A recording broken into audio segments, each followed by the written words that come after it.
बिस्मिल्लाहिर्रहमानिर्रहीम। प्रोग्राम ज़ंजीर अदल के साथ मैं हूं शादाब रियाज़ और मेरे साथ मौजूद हैं एडवोकेट फैज़ुल्लाह ख़ान नियाज़ी साहब। लंबी छुट्टी के बाद आज वापस आए हैं और बात करेंगे हम मिलिट्री कोर्ट्स के हवाले से। जो उसका ट्रायल है सिविलियन का मिलिट्री कोर्ट्स में, इस हवाले से सुप्रीम कोर्ट की बड़ी जजमेंट आई है जिसमें उन्होंने इसको कलअदम करार दे दिया और उन्होंने कहा कि जो सिविलियंस है इनका ट्रायल मिलिट्री कोर्ट में नहीं हो सकता। इसके अलावा मियां नवाज शरीफ साहब लंदन से वापस आए हैं और रिलीफ पे रिलीफ उनको मिलता जा रहा है। उनकी अपीलें भी बहाल कर दी गई हैं, इस पर भी डिस्कस करेंगे। तो सबसे पहले तो फैज़ुल्लाह साहब आपको खुशामदीद, इतनी लंबी छुट्टी के बाद आप दोबारा आए हैं। मिलिट्री कोर्ट्स के हवाले से जो है वो आपकी नज़र से गुजरी होगी जजमेंट। सुप्रीम कोर्ट ने कहा है कि जो सिविलियंस है इनका ट्रायल मिलिट्री कोर्ट में नहीं हो सकता। जी, सुप्रीम कोर्ट ने फाइनली इस पे फैसला सुना दिया है और कहा बेसिकली ये है कि जो सेक्शन 21D है आर्मी एक्ट का, जो कि इस्तेमाल किया जा रहा था और जो कि इस्तेमाल होता है सिविलियंस का मिलिट्री कोर्ट्स में ट्रायल करने के लिए, उसको कलअदम करार दे दिया। कहा कि वो अल्ट्रा वायरीज है कॉन्स्टिट्यूशन के, और फिर कहा कि कोई भी सिविलियन जो है उसका ट्रायल मिलिट्री कोर्ट या कोर्ट मार्शल में नहीं हो सकता और ना कभी हो सकेगा। जो 103 104 बंदे जो मिलिट्री कोर्ट्स में ले जाए 103 बंदे जो मिलिट्री कोर्ट्स में ले जाए जा रहे थे अभी, उनकी हद तक सुप्रीम कोर्ट ऑफ पाकिस्तान ने बड़े वाज़ेह तरीके से कह दिया है कि उनका मुकदमा ऑर्डिनरी या स्पेशल लॉ के तहत बनी हुई क्रिमिनल कोर्ट्स जो सिविलियन कोर्ट्स हैं वो करेंगी, ना कि मिलिट्री कोर्ट्स या कोर्ट मार्शल उनका मुकदमा करेगी। तो फाइनली इस पे सुप्रीम कोर्ट ने अपनी फाइंडिंग दे दी है, जो कि सेलिब्रेट भी बहुत ज़्यादा हुई है, होनी चाहिए भी सही। और अब जो है वो मिलिट्री कोर्ट्स वाला जो एक किस्सा था 9-10 मई के बाद, वो जो है वो मुझे लगता है अपने इख्तिताम पर पहुंच गया। अच्छा, अब ये बताएं कि जो आगे का तरीक़ाकार है वो क्या है? ये क्या एंटी टेररिस्ट कोर्ट में जाएंगे या सेशन कोर्ट में जाएंगे? ट्रायल स्पीडी होगा? इसका क्या तरीक़ाकार होगा? देखें, अब ये जो नॉर्मल क्रिमिनल कोर्ट्स हैं उनमें चला जाएगा मसला। जैसे FIR के अंदर टेररिज्म की होगी, जैसे कि 96/23 में है, जिसमें टेररिज्म की दफ़ा होगी, तो उसके अंदर ATC जो है एंटी टेररिज्म कोर्ट वो मुकदमा चलाएगी, और जो जिसमें नहीं होगी वो ऑर्डिनरी सेशन कोर्ट में उनका या मैजिस्ट्रेट कोर्ट्स में उनका ट्रायल चलेगा। और अब जो आपका ये बात थी कि ये तेज़ चलेगा या सब, ये एक पॉलिसी डिसीजन होगी हुकूमत की और हाई कोर्ट के चीफ जस्टिस की मिल के कि इसको इन केसेस को अब किस तरह चलाना है। मुझे लगता है यहाँ पे होना ये चाहिए कि एक अदालत एंटी टेररिज्म कोर्ट्स की मुख्तस हो जानी चाहिए, जिसका काम ही ये होगा कि जो 9th और 10th में के इंसिडेंट्स पे FIRs हैं उनके मुकदमे चलाएं।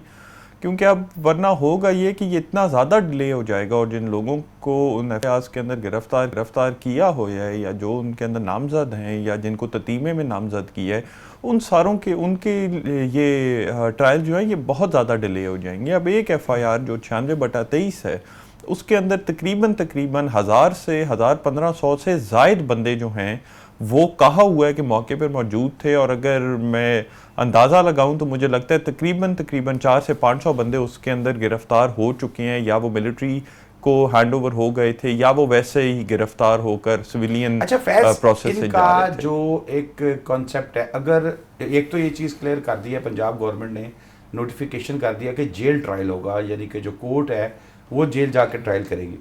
बेल एप्लीकेशन कितना इनका राइट बनता है? क्या नहीं, वो तो कानून ने हक दिया है, और वो बिल्कुल बेल्स फाइल करना तो हर बंदे का एक राइट है, एक कॉन्स्टिट्यूशनल राइट भी है, लीगल राइट भी है, उसको तो कोई नहीं रोक सकता, ना ही उसको कोई कम कर सकता है। तो मुझे लगता है कि बेल की हद तक तो इसके ऊपर किसी किस्म का कोई इफेक्ट नहीं है, ना बेल फाइल करने के जो हकूक हैं वो किसी तरह रिस्ट्रिक्ट किए गए हैं।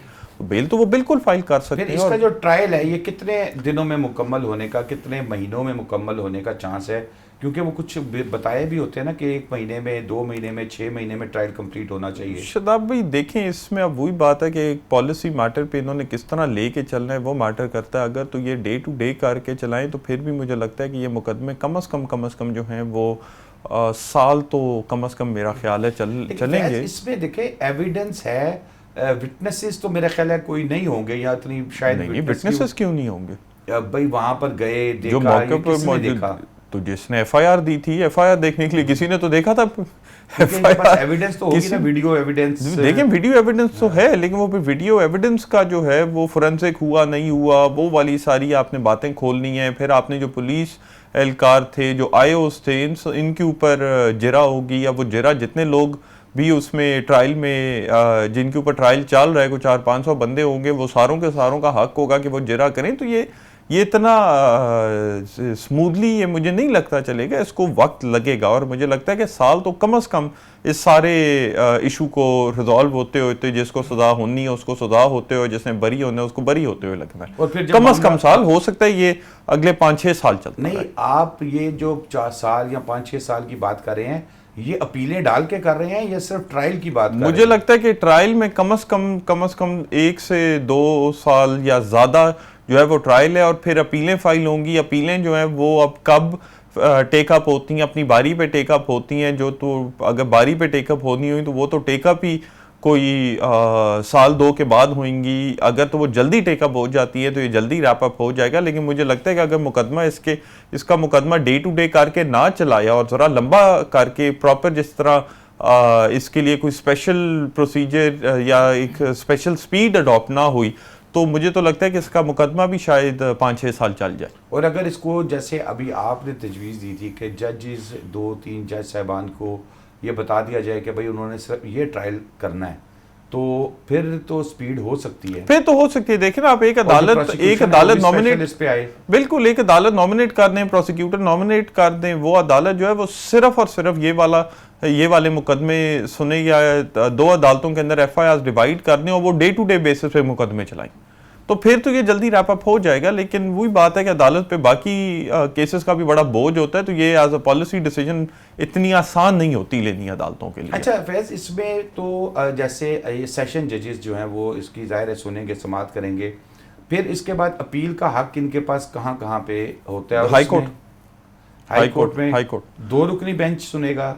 डिपेंड करता है कि अदालत कौन सी होगी। जो वो एंटी टेररिस्ट कोर्ट है उसका तो 2 रुकनी बेंच सुनता है ना, वो 2 है। लेकिन मैं वही आपसे बात करूं कि डिपेंड करता है, जो सेशन कोर्ट के मुकदमे हैं उनमें सिंगल होगा, लेकिन वो फिर अगर किसी एफआईआर के अंदर 302 की दफा ऐड है तो उस हद तक 2 जजेस सुनेंगे। तो वो डिपेंड करेगा केस टू केस और एफआईआर टू एफआईआर, तो वो कहाँ जाता है। लेकिन मुझे लगता है कि जो मेजर स्ट्रगल थी इन सारे लोगों की to the extent of military trials, वो तो ख़त्म हो गई है। अब आगे देखते हैं कि किस तरह इसको as a matter of policy लेके चला जाता है और इसकी क्या स्पीड रखी जाती है। मेरा तो ख्याल है कि इसको जल्द अज जल्द डे टू डे करके किया जाए। बहुत ज़्यादा लोग जो हैं जिनको पकड़ा गया है, जिनके ऊपर उस तरह नहीं कोई इल्ज़ाम या उनकी हद तक जो गुनाहगार है उनको सजा हो, जो बेगुनाह है वो छुट के जाएं, जिनके ऊपर जो इल्ज़ाम है वो उस हद तक उसको डिफेंड करें और ये मामला रैप अप करें।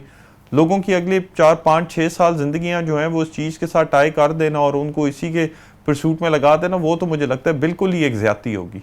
बिल्कुल ठीक है। चलो ब्रेक ले लें, ब्रेक के बाद वापस आएंगे तो बात करेंगे। मियां नवाज शरीफ साहब को तो रिलीफ मिल रहे हैं और वो जो पहले कुछ कहती थी अब कुछ कह रही है। ब्रेक के बाद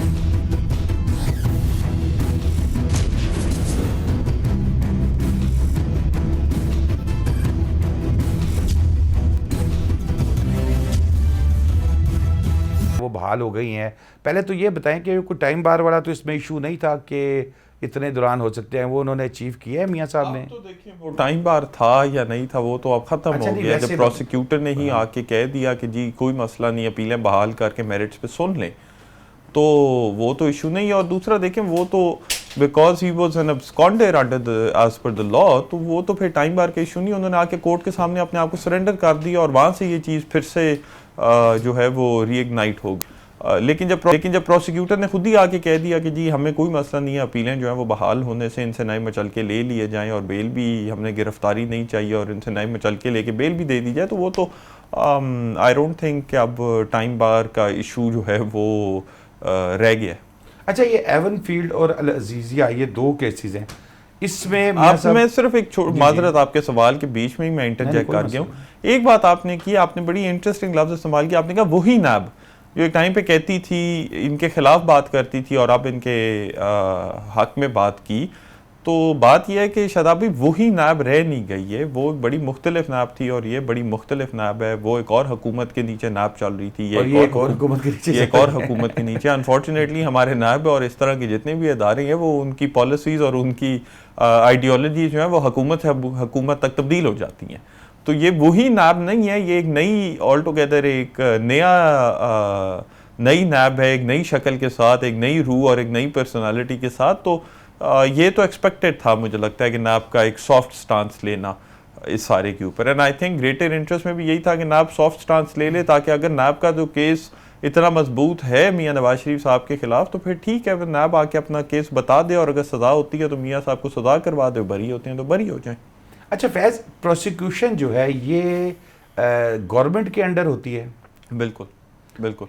अच्छा, अब सिंपल सी चीज़ ये है, ये तो फिर बड़े से बड़ा केस भी होगा।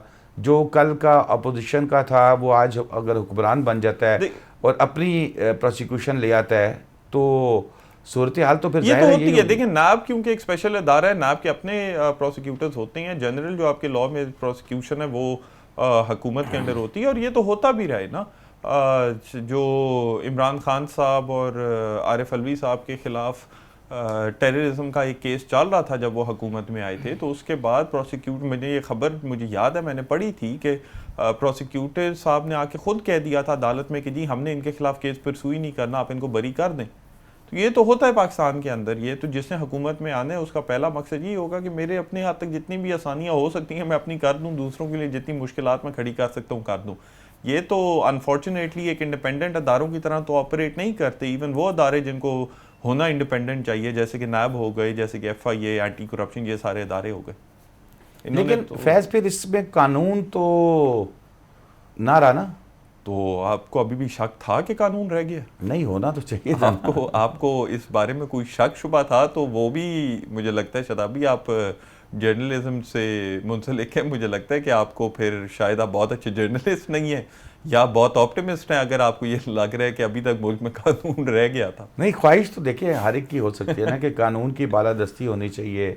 मुझे याद है एक सियासी जमात के सरबराह भी कहते थे कि जब अदालतों में इंसाफ मिल रहा होगा तो फिर सब कुछ ठीक होगा, सब अच्छा हो जाएगा। और फिर उनके अपने दौर में जो अदालतों में इंसाफ मिला वो भी आपने देखा। मैं यही बात कर रहा हूँ कि यहाँ पर ना कानून है, जिस तरह के मैंने आपसे कहा कि नायब अपना रूह, अपनी पर्सनालिटी, अपनी शक्ल तब्दील करती है हर हुकूमत के हिसाब से, तो उस तरह अदालतें कानून भी जो है वो अपनी शक्ल तब्दील करता है अपनी हर हुकूमत और हर दौर के हिसाब से। यहाँ पर कोई मेरिट के ऊपर तो बातें नहीं चलती है, तो सियासी इंतकाम पे चलाई हुई बातें हैं। ये तो एक सियासी एजेंडा, प्रोपेगेंडा की बेस पे चलाई हुई बातें हैं। इनके ऊपर कोई किसी किस्म का वो तो नहीं होता, कोई मेरिट या कानून या रूल ऑफ लॉ तो यहाँ पर नहीं चलता। ये तो अपने एजेंडा से अपना इंतकाम है, अपना प्रोपेगेंडा है जिसके बेस पे ये सारा कुछ चलाया जा रहा है। अब जो मुझे याद है कि हमने भी बैठ के इस बारे में बड़ी तफसीली बात की थी कि जो मरीम नवाज साहिबा का केस, अगर वो आप केस देखें और वो उसकी हाई कोर्ट की जजमेंट पढ़ें तो उसमें वाज़ेह ये नज़र आता है कि नायब के पास एविडेंस था ही नहीं कि वो सज़ा करवा सकती। और ये तो नायब जावेद इकबाल साहब वाली नायब थी, ये कोई नई शक्ल, नई रूप वाली तो नायब नहीं थी। तो इसका मतलब है कि ये केस बनाया ही एक झूठा केस गया था, बनाया ही सिर्फ इंतकाम के लिए गया था, बनाया ही सियासी विक्टिमाइजेशन के लिए गया, तो पॉलिटिकल विक्टिमाइजेशन के लिए गया था। ये तो हर दौर में जारी रहती है। एब्सोल्युटली। तो फिर आपने जब पूछा कि कानून है या नहीं है, तो फिर कानून तो नहीं होगा, फिर सियासी इंतकाम होगा, एजेंडा होगा, प्रोपेगेंडा होगा, पॉलिटिकल विक्टिमाइजेशन होगी, अपनी अपनी आइडियोलॉजी होगी, कानून फिर नहीं होगा।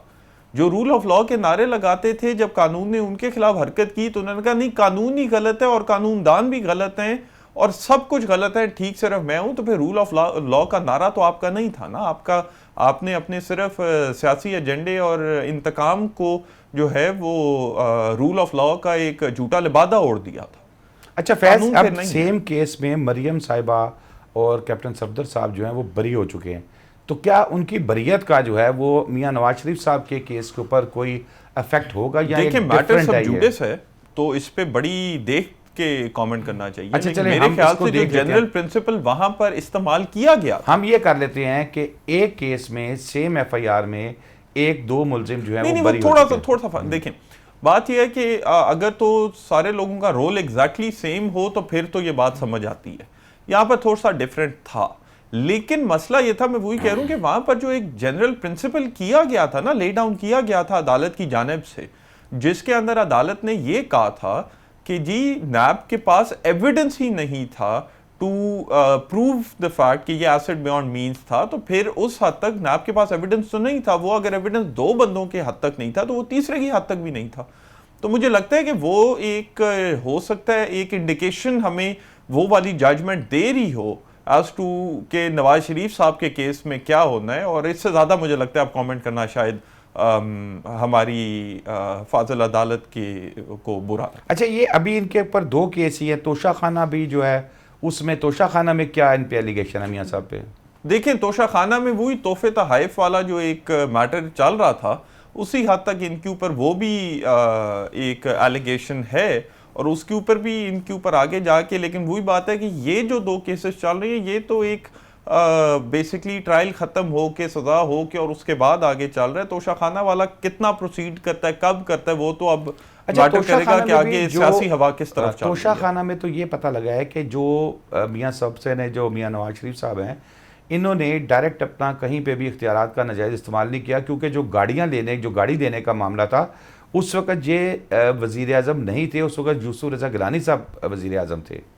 तो अब वो जो इख्तियारात का इस्तेमाल करना है, वो चीज़ से तो ये निकल गए, वो चीज़ से निकल गए बिल्कुल। लेकिन मैं वही बात करूं कि क्योंकि वो अभी सारा केस चलना है, वो तो एक मुझे लगता है अभी शायद इब्तदाई उस पर, वो अभी केस चलेगा, वो तो अब जिस तरफ सियासी हवा जाएगी उसी हद तक चलेगा। और वो मुझे लगता है उस केस में जिस तरह आपने बात की कि उसमें ज़्यादा वजन भी नहीं है, तो उसके अंदर मुझे लगता है मियाँ साहब को किसी किस्म का खतरा नहीं है। जो वाहिद चीज़ जिसके ऊपर मियाँ साहब को थोड़ा सा फोकस होना पड़ेगा, और वो मुझे लगता है फोकस कर भी रही हैं, और जिसका इफेक्ट उनकी इमीडिएट जो सियासी क्या नाम है हरकतें होंगी, उनको इफेक्ट करेगी वो सारी चीज़, वो जो ये 2 अपीलें चल रही हैं उन पे होगी, और वो अपीलें अब आगे देखते हैं कि समात में क्या होगी।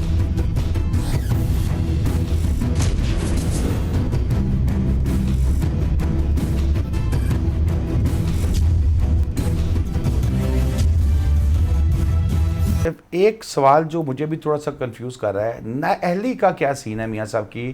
क्या वो 5 साल की है? देखिए, वो तो अमेंडमेंट होगी, हाँ जी, या वो जो इसमें 62F1 के तहत जो उनको ताहयात नाअहली है, सुप्रीम कोर्ट का 62F वाली ही नाअहली रिस्ट्रिक्ट की है कानून साजी से 5 साल पे, इलेक्शन एक्ट की जो तरमीम है उसके अंदर। अब सवाल ये उठेगा, अब इमीडिएटली मेरा जहाँ तक ख्याल है होगा ये कि इलेक्शंस जब आएंगे तो मियाँ साहब अपने कैंडिडेचर जो है वो सबमिट करवाएंगे। मियाँ साहब का कैंडिडेचर हो जाएगा चैलेंज, वो चैलेंज फिर जाएगा all the way supreme court तक, और वहाँ पर ये डिसाइड होएगा कि क्या सुप्रीम कोर्ट का जो फैसला था 61F वाले केस के अंदर कि ताहयात नाअहली होगी, वो स्टैंड करता है, या क्या जो कानून है जिसके अंदर कानून साजी है, जिसमें कानून के अंदर अब कह दिया गया है कि 5 साल की नाअहली है, वो स्टैंड करेगी। मेरे से अगर आप जाती राय लेंगे तो मैं आपसे कहूंगा कि कानून साजी स्टैंड करेगी। कानून जो है वो as a matter of principle उससे अदालत की जजमेंट से ऊपर होता है, इस तरह कि अगर अदालत एक principle of law lay down कर दे, जैसे कि अदालत ने 62(1)F के केस में किया, कि उन्होंने principle of law lay down किया कि जनाब प्रिंसिपल ये है कि अगर आप 62(1)F में नाअहल होंगे तो आपकी नाअहली ताहयात होगी। अगर उस प्रिंसिपल ऑफ लॉ को कानून तब्दील कर दे, पार्लियामान तब्दील कर दे कानून साजी से, और कानून कह दे कि नहीं जी प्रिंसिपल ये है कि 62(1)F की नाअहली जो है वो ताहयात नाअहली नहीं होगी, वो सिर्फ 5 साल की नाअहली होगी, तो कानून जो है वो सुपीरियर होगा सुप्रीम कोर्ट की जजमेंट से। अगर हम कहते हैं नहीं, तो फिर हम ये कह रहे हैं कि सुप्रीम कोर्ट का हर लफ्ज लिखा हुआ, हर प्रिंसिपल ले डाउन किया हुआ जो है वो हर कानून से बालातर है, जो कि मुझे लगता है बात आईनी और कानूनी तौर पर गलत होगी। बिल्कुल ठीक है, चलें इस पर भी डिस्कस करेंगे। अब आखिर में हम बात करेंगे इलेक्शन कमीशन का जिक्र कर रहे थे। इलेक्शन कमीशन ने तौहीन अदालत में जो तौहीन इलेक्शन कमीशन केस की समाअत की, और अदालत को ये बताया गया कि नवाज खान साहब जो है वो जेल में ही हैं और उनके लिए जेल में ही जाना पड़ेगा मिलने के लिए। तो बड़ा सरजनिश की उन्होंने सरकारी अफसर की, उन्होंने कहा कि अब आप हमें हिदायत देने वाले कौन होते हो। इलेक्शन कमीशन भी एक्टिव हो गया, तो क्या मुमकिन है कि वहाँ भी कोई इस तरह की कोई चीज़ इस केस में भी सामने आ जाए? बिल्कुल, मुझे लगता है कि अगर वो एक्टिव हुए हैं तो वो किसी वजह से या कोई काम करने के लिए ही एक्टिव हुए हैं। वो जो मुझे मेरा वो है वो ये है कि इमरान खान साहब को इतने आसानी से कहीं से छूट नहीं मिलने लगी, क्योंकि इमरान खान साहब ने जिस तरह अपने मुखालफों के साथ एक इंतकामी सिलसिला चलाया था कि मल्टीपल केसेस जो हैं वो इकट्ठे खोल दिए ताकि अगर एक से बचें तो दूसरे में फंसे, दूसरे से बचें तो तीसरे में फंसे, उसी तरह इमरान खान साहब के ऊपर भी एग्जैक्ट सेम स्ट्रैटेजी है कि इमरान खान साहब एक तरफ से बचें तो दूसरी तरफ फंस जाएं और वहाँ से बचें तो तीसरी तरफ फंस जाएं। तो अगर इस पॉइंट पे आकर इलेक्शन कमीशन एक्शन में आया तो जाहिर सी बात है, मुझे लगता है कि इसमें इलेक्शन कमीशन को कुछ नज़र आ रहा है। अच्छा फैज़, एक जनरल सा क्वेश्चन मैं करूँगा। एक शख्स को एक केस के अंदर गिरफ्तार कर लिया जाता है और वो 2, 3, 4 महीने गिरफ्तार रहते हैं, उस दौरान उस पर पता लगता है मज़ीद केसेस भी हैं, तो क्या उसकी जो इंक्वायरी है, उससे इन्वेस्टिगेशन है, वो उसी हिरासत के दरमियान में हो जानी चाहिए? बिल्कुल, या उसको बाद में जब वो 3 महीने की कैद करके घर की तरफ जा रहा हो फिर चुक लो? नहीं, कानून यही कहता है और मुझे लगता है असूलन होना भी ये चाहिए कि जिस बंदे के ऊपर एक टाइम पे अगर आप गिरफ्तार हो तो तस्लीम ऐसे किया जाता है कि आप हर चीज़ में गिरफ्तार हो।